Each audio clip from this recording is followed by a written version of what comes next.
என் கண்ணில் பூர்த்ததே அதன் மின்னல் வார்த்தைகள், என் உள்ளம் தேடி தைக்கின்றதே.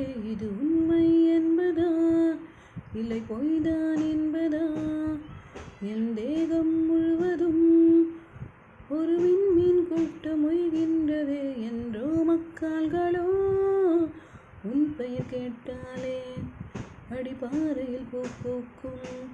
நீ காலடி தீண்டிய வார்த்தைகள் எல்லாம் கவிதைகளாய் மாறும். முன் தெரு பார்த்தாலே என் கண்கள் அலைமோதும். உன் வாசல் தேடி போகச் சொல்லி கெஞ்சது என் பாதம். என் வாழ்க்கை